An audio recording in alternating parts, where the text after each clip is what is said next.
If you've played this game for any length of time, you've likely heard or been told that swinging out to in is bad and swinging in to out is good, right? Well, not necessarily. If there's a part of the swing that gets misrepresented more than any other, it's the understanding of swing direction and club path and how that can affect not only the contact point on the ground, but also your ability to control the direction of your shots. I would wager that 90% of you watching this video do not understand this concept. And as a consequence of that, you're actually making your swing worse every time you practice, not better.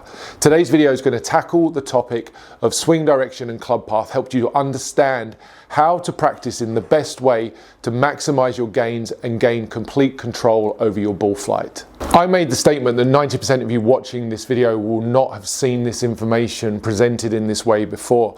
And I say that not to patronize you, but because I know a lot of golf instructors don't really understand how this works.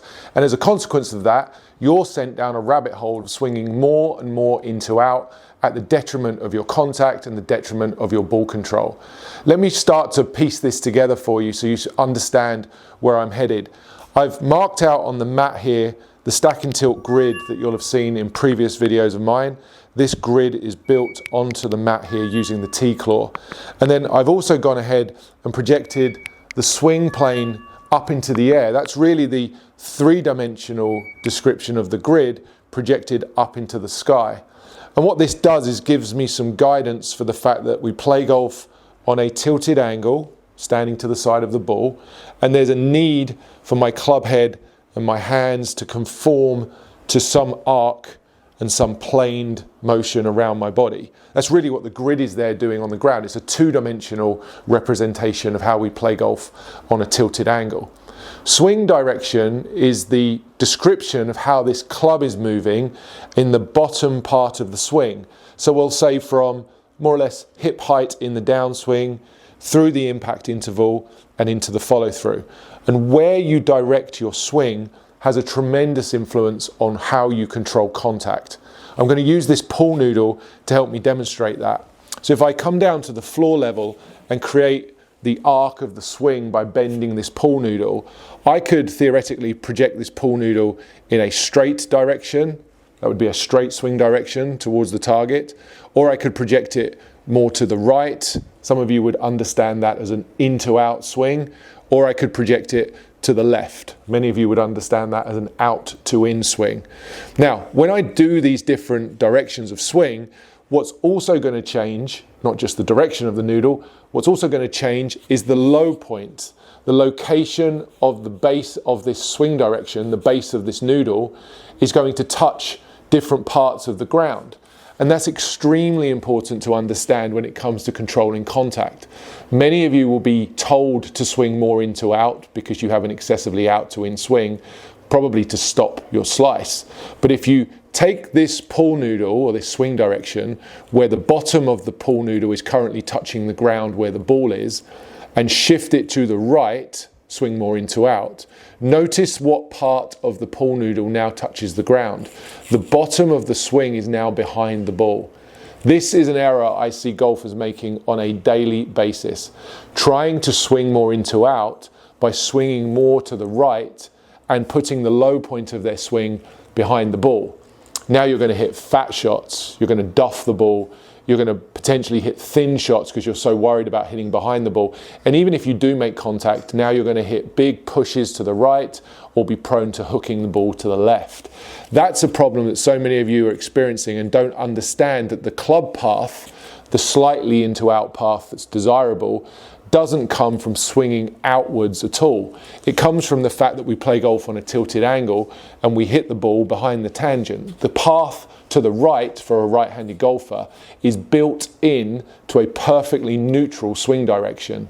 Okay, so I said quite a lot there, so let's just recap that. Take away the sticks that are in the air and put this down on the ground.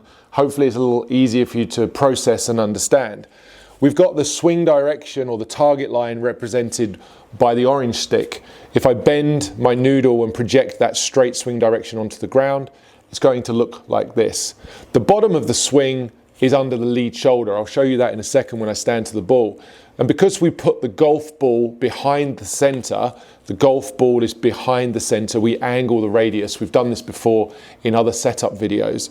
Because we have this angled radius that I'll use the yellow stick for here, we actually hit the golf ball while the club is still moving down. So the arc is pointing at the target, but the point at which I contact the ball, the club is still moving down. The bottom of the arc is actually on this point right here. So because we hit just before the tangent, or the point at which the club is furthest from us, we build in a small amount of in to out.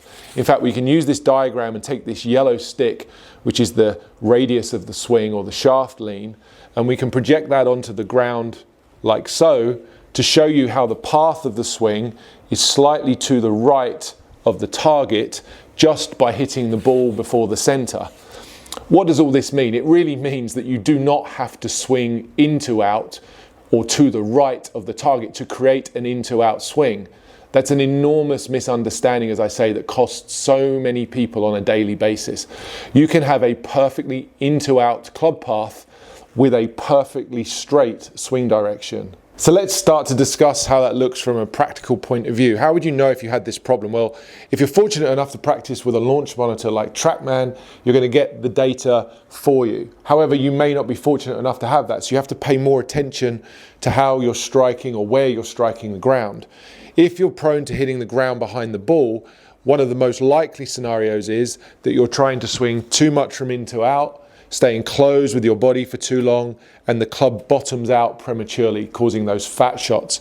And then when you get tired of hitting fat shots, you start pulling the club up, you bend your arms, and you become very prone to topping or thinning the ball. This is particularly true in the longer clubs. So if you struggle with any of this with fairway woods or hybrids, it's quite likely that your swing direction is too far to the right. Let me go and hit one of those and show you those numbers just to see what we're dealing with. I'm going to swing more into out on this one than I usually would, and let's see what we get.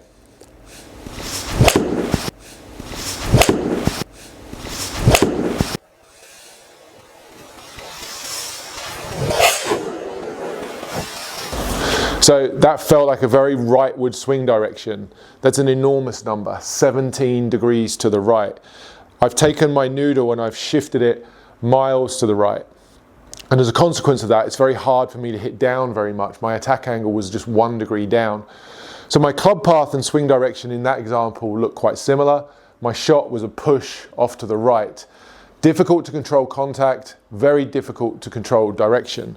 So what I would want to start to do is to straighten out my swing direction using the grid as my guide, and also using the sticks I had previously in the air to help me conform more to a straight swing direction. I would typically build some sort of training station for my students on a regular basis to create barriers and obstacles for them to avoid in order to encourage and create a new swing pattern.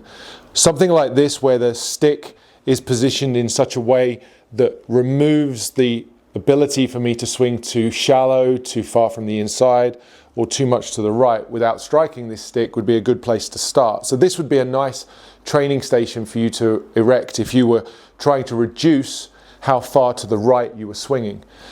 We set it up more or less on the same angle as the shaft itself, and we just have some space here between the ball and the top of the stick here. We just create a little bit of distance for this club head and club shaft to swing above. So if I come up above this stick in the backswing and stay above it in the downswing, I already get a sense that my swing direction is going to be straighter. That's going to help my contact. It's going to put the low point of my swing in the right place. And because I'm swinging straighter, it's also going to help the directional control of my swing. So let me go ahead and hit one of those, conforming to my training station, staying above my stick, and trying to straighten out my swing.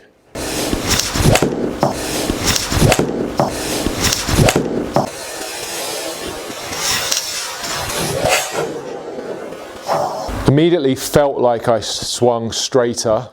In fact, there's a perfect example of what I was trying to demonstrate. My swing direction on that was at 0.4 degrees negative, meaning it was 0.4 degrees to the left, essentially straight, but very, very slightly to the left. and yet my club path was nearly 3 degrees into out. And I got the 3 degrees of into out because I hit down on the ball, or I hit the ball before the tangent. I hit the ball before the club had reached its lowest point. There's an extremely valuable lesson there that can help you with all of the clubs in your bag. Most of you think you just need to swing more into out. However, there's a point at which swinging into out or swinging to the right becomes detrimental for strike, for power, and for directional control. Learning to create training stations like this that allow you to swing as straight as possible will really help you with your low point control, which is contact, your distance because the strike will become more consistent, and your directional control because you're swinging at the target, you're not swinging to the right or to the left. It's very important that you take on board some of the advice here today and create training stations that allow you to swing straighter into the ball. It may seem very obvious, but these sticks act like your training wheels. When you were learning to ride a bike, you had extra wheels placed on the back of your bike so that you could balance and learn how that felt until you were so good at that you could take your training wheels off. Same for golf. Without your training wheels, this club and this swing can go anywhere. So consider setting up training stations that allow you to conform to the swing that you want to make. Train that swing until it becomes habitual, natural, and efficient, and then you can take away the training wheels for a while and see what you get. I think you'll be surprised and pleased at the results. So there's an important and hopefully valuable distinction between swing direction and club path, how those two metrics are not the same. If you get it wrong and you swing excessively to the right in order to try and swing more into out, you're likely experiencing the frustration of poor, inconsistent contact and not knowing where to go next. I see it every single day, golfers trying to swing too much from the inside because they were told that they needed to do that in order to fix their slice. Today's video demonstrates how that's not necessary. You can have an into-out path with a straight swing direction. Take the time to build a training station, conform to the geometry, and watch your swing improve. If you found today's video useful, I'd really appreciate you hitting the like button and subscribing to the channel if it's your first time here. I've made other videos on this topic, including ones that talk about the stack and tilt grid, which, if you want to learn more about the geometry of the swing, I'd really encourage you to check out. You can also check out stackandtilt.com. I'll put a link to the website down in the description of this video, where you can get more information that you'll be looking for. If you'd like to build the grid onto the mat when you practice, which I think is a very useful thing to do, you can do so using the T-Claw product, which is how I do it here indoors. You can also spray the lines onto the ground if you're practicing from grass. But if you're indoors and you're interested in getting hold of the T-Claw, there's a discount code in the description that I'll share that will allow you to get 30% off. And if you're practicing indoors and want to build out the plane station, I was using the swing plate today, which is a fantastic tool that helps you to build these constraints in order to help improve your swing. Again, think about these as the training wheels for your golf swing. Take advantage of the fact that you can build very simple, very efficient training stations that help you to practice in a very productive way. If you're outside on the grass, you can just push the sticks directly into the ground. But if you're not fortunate enough to be practicing off the grass and you need something to hold that stick in place, I'd highly recommend the swing plate product that I was using today. I'll put a link down in the description of this video as well. One of the focuses of today's video was to try and help you improve your contact via a straighter swing direction. There are other factors that influence low point control, and I've covered those in previous videos. If you'd like to learn more about that, I'd encourage you to go and click on this video that I made next, which speaks directly about how to improve low point control, which will improve your contact, your distance, and your direction.